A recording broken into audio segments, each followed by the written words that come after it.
Aujourd'hui, je vous propose le déballage de l'iPhone 7 Plus. On va voir quelques nouveautés et on va le tester. La boîte n'a pas changé par rapport à l'iPhone 6S.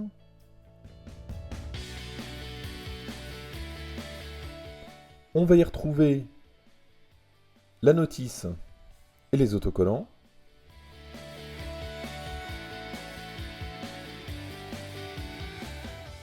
Évidemment l'iPhone, donc ici en couleur noir mat.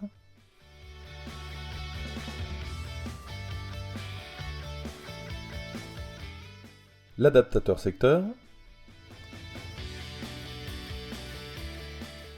L'adaptateur Lightning vers jack et les AirPods en Lightning maintenant.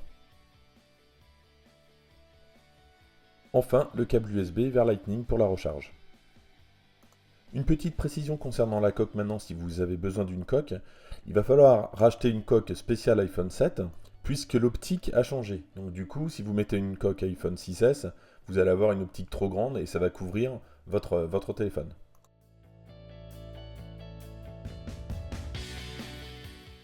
L'iPhone est prêt, on va pouvoir l'allumer, on va le démarrer pour la première fois.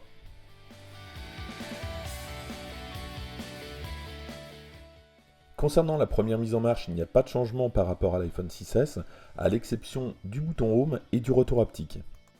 On va retrouver l'installation classique de la langue, du Wi-Fi. On a également Apple Pay. Ensuite, le fameux calibrage du retour haptique. Ainsi, pour avoir la sensation d'avoir un vrai bouton sous les doigts, on va devoir calibrer la puissance du retour haptique, le 1 étant le plus dur, le 3 étant le plus mou. A noter que si vous avez des gants, le bouton ne sera pas utilisable. L'iPhone est prêt, on arrive donc sur le bureau. Si vous avez un ancien iPhone et que vous ne souhaitez pas repartir à zéro, vous avez au préalable sauvegardé sur iTunes votre ancien iPhone. Et pour récupérer les données, vous allez dans iTunes également, vous cochez restaurer à partir d'une sauvegarde et vous récupérez les données sur le nouvel iPhone. Visuel, pas beaucoup de changements. Dans le dos, le capteur double optique. Sur les côtés, on va retrouver le bouton volume plus et moins et de l'autre côté, le bouton d'allumage. Par contre, du côté bas, on va avoir la disparition du port jack, place à une grille, le port Lightning, le bouton Home qui n'est plus un bouton physique, et enfin à droite, le deuxième haut-parleur.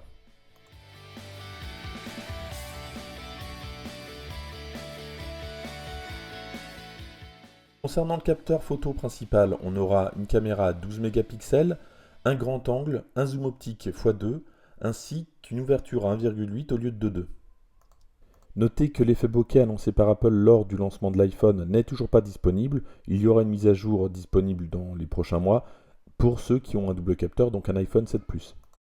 Enfin, concernant la caméra frontale, celle-ci passe de 5 mégapixels à 7 mégapixels.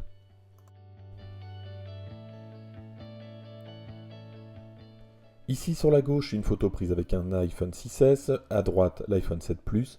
On constate que le zoom optique fait son boulot sur la droite. Ce qu'il faut savoir sur le zoom optique x2, c'est qu'il ne va pas se déclencher automatiquement dès que vous allez zoomer. On va faire le test, je cache le zoom optique, je zoome, et vous allez voir qu'il ne se déclenche pas automatiquement. Voilà, là on le voit, c'est seulement à ce niveau de zoom que le zoom optique va se déclencher.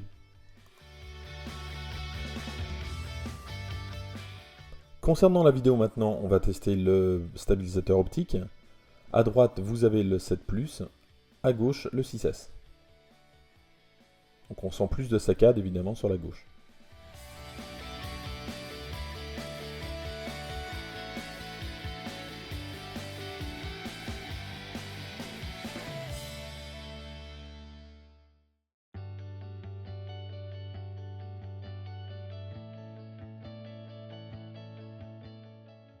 Je termine cette présentation avec les haut-parleurs. Apple a rajouté un haut-parleur, on a donc de la stéréo. Ce que vous voyez là en bas à gauche n'est pas un haut-parleur, c'est juste un cache esthétique qui va compléter le cache de l'haut-parleur qui lui est à droite. On a une vraie sensation de puissance sonore améliorée. On va faire le test. Sur la gauche, on va avoir l'iPhone 6S. Sur la droite, l'iPhone 7. Malgré tout, le test ne reflète pas la réalité, mais on écoute quand même.